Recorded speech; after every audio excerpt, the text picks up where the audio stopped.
Hello and welcome. This is Diana, and you are watching Holistic Vibes. This is going to be a generalized reading. As always, take what resonates, leave the rest. Hope you are all doing well with this full moon energy. I mean, obviously, there is a lot going on in the world.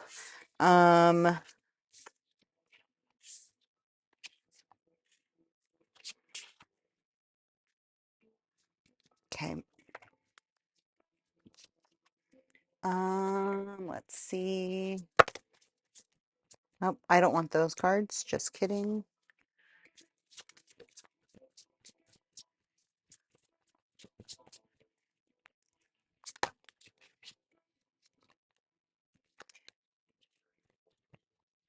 Okay, so faith, guilt, and prayer.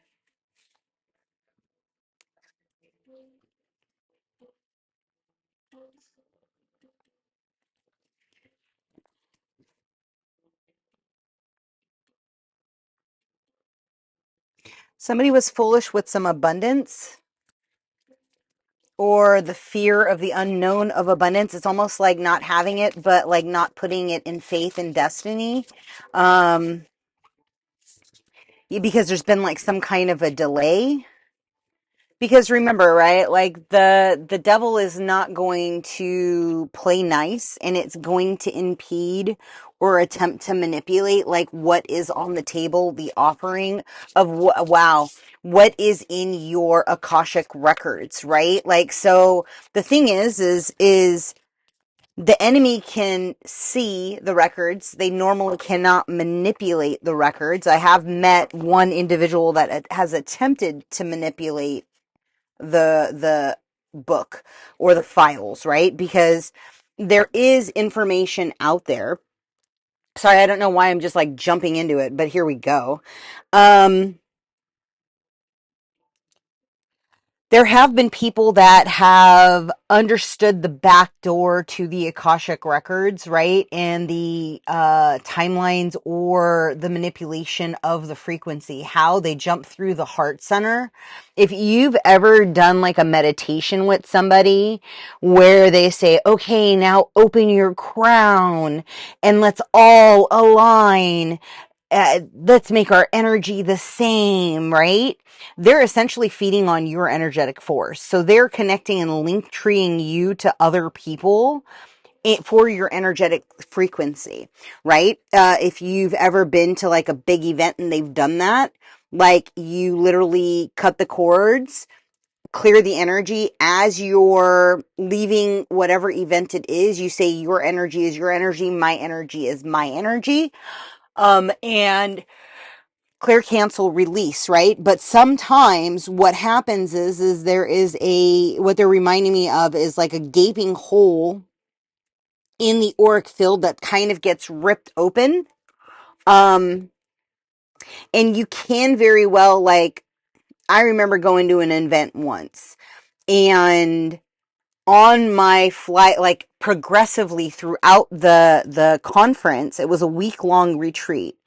And through the conference, like my knees just got like heavier and heavier and harder to bend. And I sit folded, like my legs folded, probably I'd say like 90% of the time, right? I couldn't even, when I got on the plane, I couldn't even bend my knees. And it come to find out there were a multitude of 3 entities that had ripped open because my aura had been ripped open from this conference, and they just kind of slid in. And so, like, if you've noticed something after being around a multitude of people where there is a shift in your body, right? Where you essentially are having like poor judgment, you're in a state of fight or flight, you have like you're ridden with anxiety, or your narrative is constantly like keeping yourself in a state of negativity or anxiety, like it's time for you to claim back your power. Identify that these entities need to fully release, right? Where are they living at in your body right now? Right. And I'm getting it's also like feeding on a form of like guilt. Um, it's causing a state of like a lack of focus.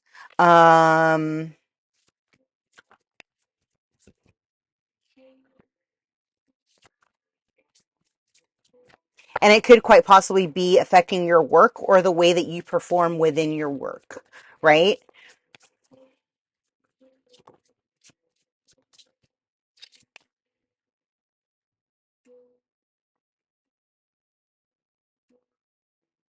Somebody's like living in like the dichotomy of two worlds. It's kind of like operating out of your heart, but then operating out of your like creativeness. It's like logical and creativity is kind of like fighting each other.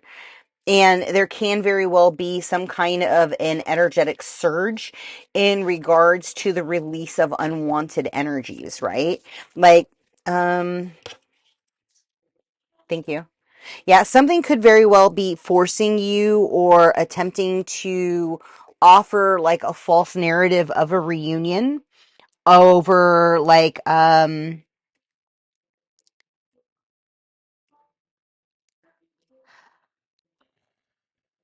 don't know, I'm just kind of getting like somebody has had the desire of a union in mind and is constantly trying to redirect or disconnect from the thought forms of the what you desire or wish to have happen, right? And there could quite possibly be like a pattern recognition of like thinking to grandeur and like a parent like holding it down, right? Like stop thinking like that. Like that's not the way, like that's not the way to the maneuver, right? You could also have constantly been being put down by a parent, and those wounds essentially shifted the way that you hold attention, the way that you enact, the way that you move within your own energetic frequency, right? And it can be quite frustrating, right? If you had a adult who was constantly telling you, "Oh, you always drag your feet, you never finish anything," then obviously, like that's going to create a barrier and a disillusion for like the vibrational frequency of nurturing. You could very well feel like your nurturers were constantly like letting you go or letting they weren't there for you. I mean, maybe they never told you they loved you. I don't know. I mean, it could very well be that they activated a fight or flight response and a defense mechanism within yourself, right? And that can also like I have clients that have had like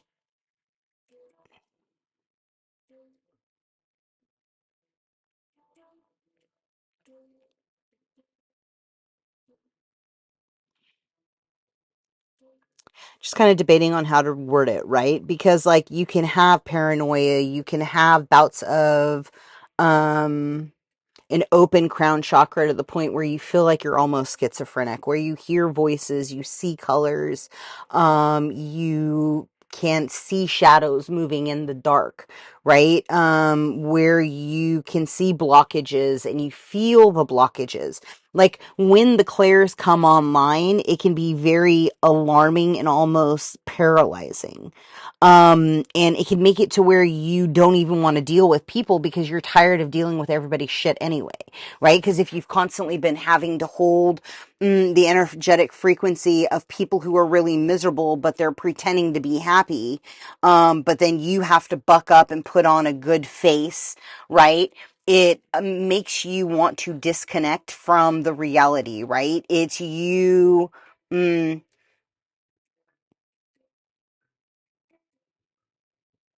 It's kind of like you picked up somebody else's fate and thought it was your own. Because it's almost it's so weird because like I didn't even realize as a kid that I was reading the Akashic records. And so at a certain point other people's Akashic records became my hopes, wishes, and dreams, right? I would speak them into existence and say, oh, this is what I want. And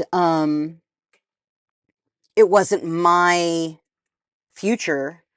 it was another person's future. Like, I helped manifest my friend's twins into being, right? And when I had talked to her initially, it was ho hum, it's never gonna happen. And all of a sudden, bam, she's having twins. And, it was, honestly, it was just a star alignment is what it came down to. But it was a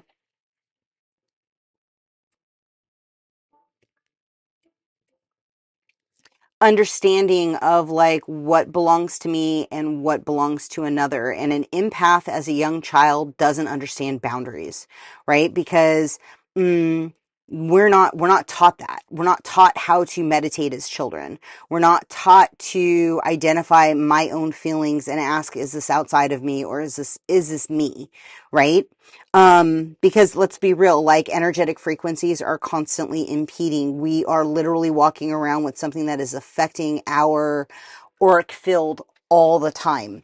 And so maybe this is just a transmission of like a turning point within the realization of like how far you've truly come, how you need to step into your own self-mastery and activate your passions so that you are walking in purpose, right? No longer being to the bindings of the old. Maybe you've had to give up vices or spirit. Like, the Native Americans are kind of cool because they actually believe that like everything has a vibrational frequency or an entity attached to it, right? And once you fast or remove yourself from those energies, like, you then create space for allowance in self. And so it's like the identification.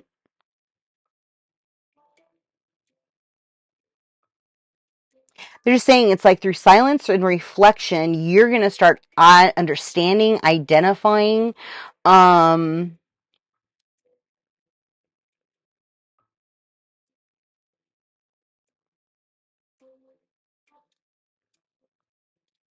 when you, like, when the divine is actually like shifting your reality. Because what I'm seeing is essentially your guides are going to come in and start like moving stuff. It's as simple as picking something up and moving it over here, right? And maybe you will see that move, but maybe you will not. But the question is what is the vibrational frequency in that which you are manifesting, right? Like, I'm kind of getting somebody is still in the Christmas energy, if that makes sense. It's like in the boohoo energy, in the energy of reparation. I don't know. Uh, yeah, it's like the understanding where the delays were holding you back, the why they were holding you back, the what mm, got you to this state of being, right?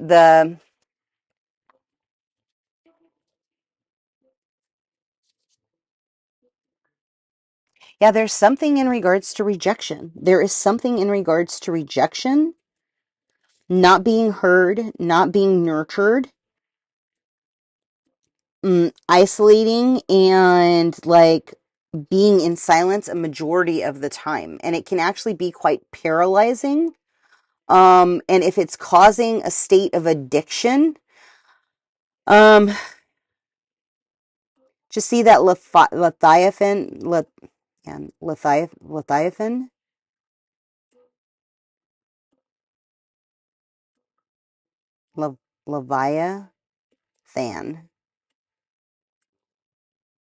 spirit. It's a big snake, and it essentially coils and wraps into the root chakra, right?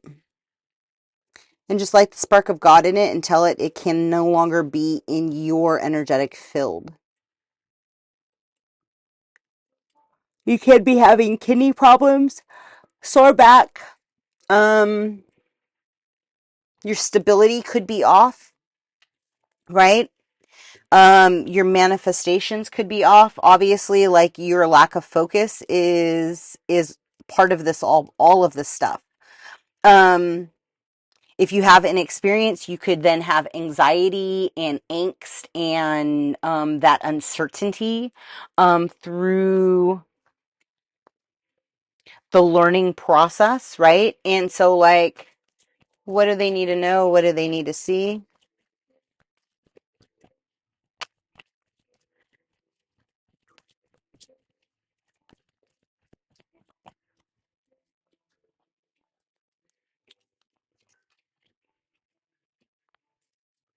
So travel 15 and golden stellar internet. This is communicate with fifth dimensional. Yeah, there's something happening in regards to the reattunement of fifth dimensional frequencies. Um, and who knows, maybe this guilt and this fear and this anxiety and the gaining your independence and identifying the codependencies, all of these factors need to fully be released to step into the fifth density, right? If you're paranoid, if you're in a state of reflection, if you choose not to use your words, remember words are spells, and those are your creational frequencies. And so, like, as you're focusing and as you're redefining your connection to source, you're going to start seeing a lot of birds. And they're going to be giving you messages, right? Pay attention when the bird shows up, what it is that you're thinking. I would identify and start writing down your patterns of frequency awareness through your mental body, right? Understand, yeah, again, the ecology of the way that the world is working, understanding the frequency of the world, the vibrational frequency. It's almost like this, it's like a silent hum almost. And you're not going to know why, and it's really wild, right? Because, like,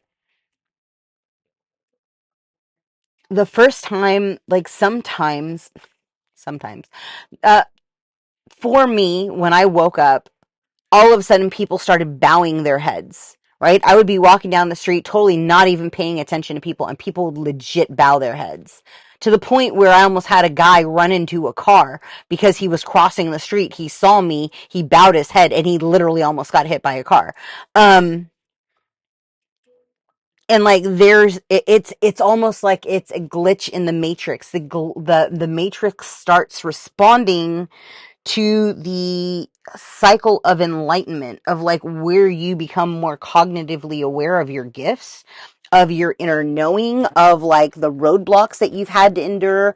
Our parents are our best teachers. You know, God help them, because it's like the amount of karma that they had to endure, good, bad, and different, because obviously there's things that you don't see in the forefront when you're so self-absorbed, right? Kids are self-absorbed. They feel energy, but they don't necessarily have the capabilities to read in between the lines. Yes, there is a sliver.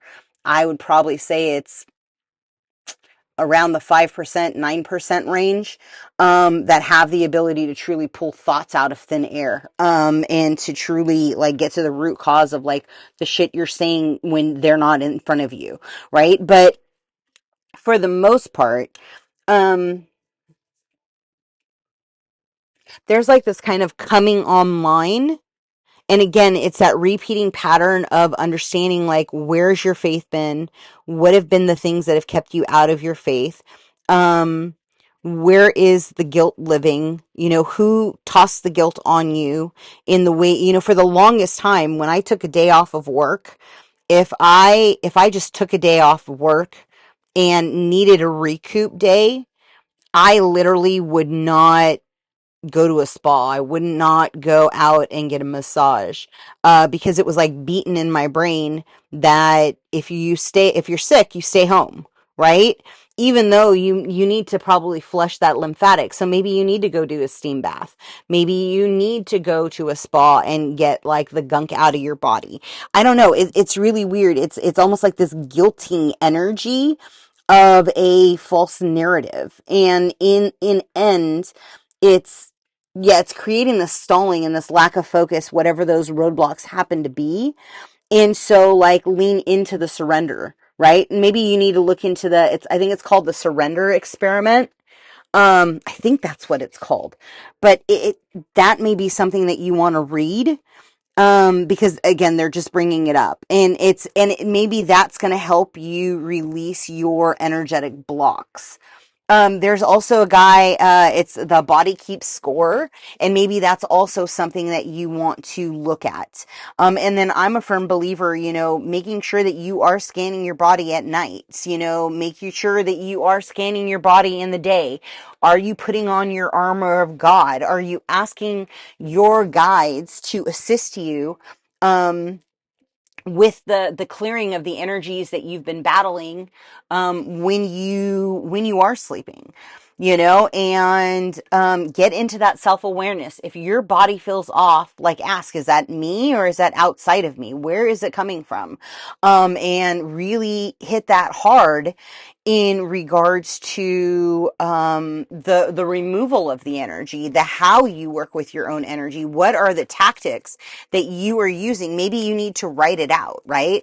Write out what you are feeling, seeing, smelling, touching, tasting, whatever that happens to be in your recovery phase. Is there anything else? Is there one more? Well, there's two there. Oh, sorry. There's two more. Yeah, there's definitely a trauma bond. Like, I mean, you could very well, like, so here's the thing, right? And a lot of 33s can attest to this, is even if your life is magnetic and you are a conscious creator throughout your lifetime, you are going to encounter things that are like entities, right? That are going to amplify your traumas or amplify your being.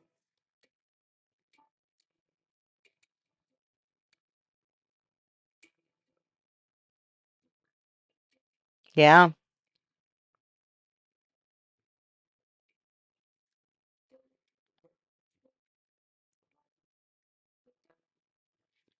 So because here's the thing, what I'm kind of understanding and seeing is like somebody's had a lot of really bad shit happen to them where their faith has been continually tested. It feels like the people that were supposed to support you did not support you. Instead, they just amplified your traumatic responses.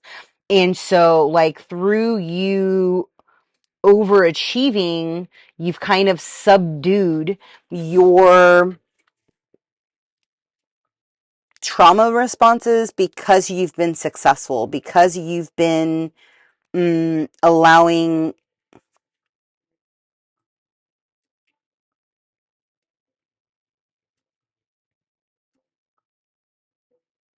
It's kind of like you've done the opposite from like the traumatic responses. So instead of being in a state of amplify like alcoholism or drugs or lethargicness, I'm getting somebody who has really kind of gone over and above, and at one point in time you did overconsume, you were promiscuous, and you've kind of recalibrated your energy into a frequency where you are no longer living in a state of fear or isolation, right? In contemplation, it's you allowing your self-awareness mm, to put you into a state of regalness. It's like into a state of no longer being in a holding pattern. It's moving forward in your highest timeline, right?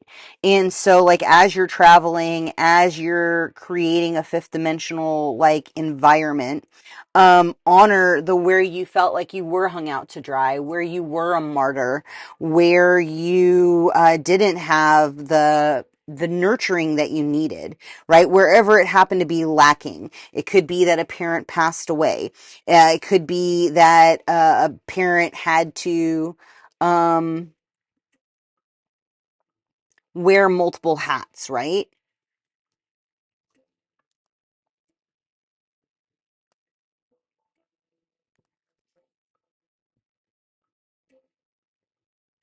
And counterbalance, it could be a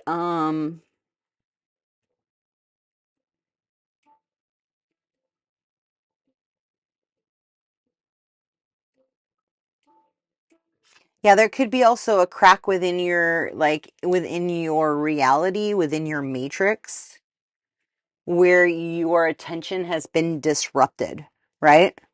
Um, so I would journal that out. I think that's going to help you. Get into that next line of clarity so that you can proceed forward. I'm going to get you an affirmation just to be working on. These are really, oh, you got a couple. These are really pretty. That's a pretty deck. Pretty deck. So this is the teacher. It says the affirmation: I study and share wisdom with those who will value it. And the patient, I can endure whatever twists and turns life brings at me, right?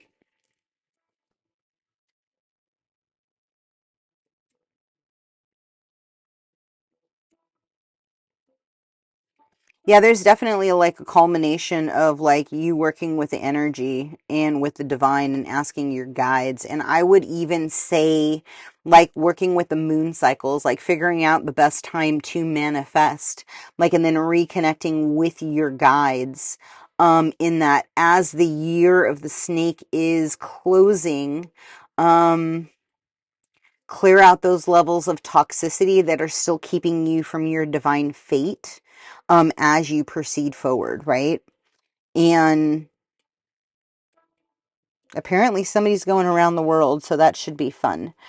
Amethyst, again, maybe something that you want to work with. You may want to work with like a violet flame. And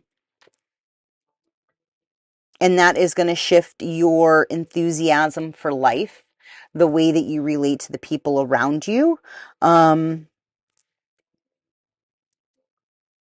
And don't forget, like, cut cords continuously. At the end of the day, cut cords, take a shower, get in a bathtub, sea salt bath, and allow yourself to truly, like, get rid of any slough that's kind of holding onto your field. I'm going to leave that there. Remember, we are in Cancer, and it is a full moon. And it is a super moon at that. So I would really say, like, if you need to start manifesting or clearing out, like, I would definitely do that, because it is going to be beneficial. It's going to change the way that you are communicating. It's kind of clear, concise growth. Um, there's this clarity, right? It's the inner wisdom is going to be unlocked.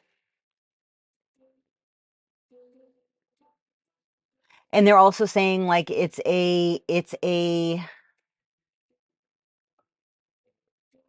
shift to being in the state of bliss, joy, and love. It's kind of like I'm getting in your energy, like you are not really happy. Like you don't get happy. You don't get joyous. You're just kind of even killed. And again, it goes back to your childhood. So I would follow that thread of connection, and I would kind of dive into that more, so that, because those are the lessons that you are here to help another overcome, right? And so you have to, number one, forgive, because your body is keeping the score. And like through muscle testing, through pendulum testing, you can literally see if it's still living. Oh, what's that other one called? Oh, there's one with a magnet where you like roll the magnet from like it's like from the nose all the way down the back, to the coccyx, right? And like through that frequency and that through that magnetical shift, like you actually like can remove those energies out of the body, out of the field. I don't know. I can't remember the name of it. Because it's been like years since I practiced it.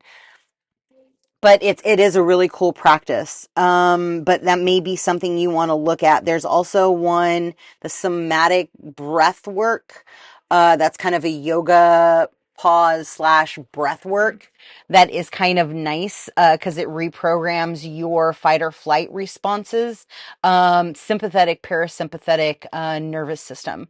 And that also may be something that is quite useful for you to start working on because, again, you want to reset and reprogram. The other thing you may want to do is look into tapping because tapping is going to, again, reset your nervous system or reprogram your beliefs that your body has kind of taken on, right? Because if you're constantly in a state of fight or flight, that's your baseline. So every time you get triggered in life where you get a I'm not enough, or where somebody is kind of reaffirming your challenges and frequencies, right? Like they're essentially feeding your ego and perpetuating an old cycle of, they said, revolution. I don't know. Maybe you've repeated these cycles a numerous amount of times, and so you're now truly gaining the clarity of I no longer want. Yeah, shitty stuff happens to everybody, right? Um, and some of us pick up the curtain a handful of times. We even pick it up for other people, right? Because there's that codependency anchor. And so, like, once you are clearing those things out of your field and you are setting boundaries, not only with yourself, but with the spiritual realm, with the physical also, and family dynamics, right? And as you start gaining your own voice, it is going to help shift you. It's like closing out a cycle. And who knows, again, maybe this is something that you've been working with, but there's a reason why they want me to bring it up. Because the thing is that trauma that's sitting in your back, that trauma that's sitting in your neck, you could have like tight jaws, that thing that is keeping you from like your sovereignty and in your own grace needs to be fully removed and released, right? And it's with blessing and love and the understanding that like as you do the internal work, you also heal that mother wound. And so like even though they're not with you, they're with you. They're always constantly healing. And so as you are shifting this during the surge time, like honor the communication that you didn't have and honor the communication that you did have, and it's kind of like, cause you could not have gone through all of that and not ended up where you are right now.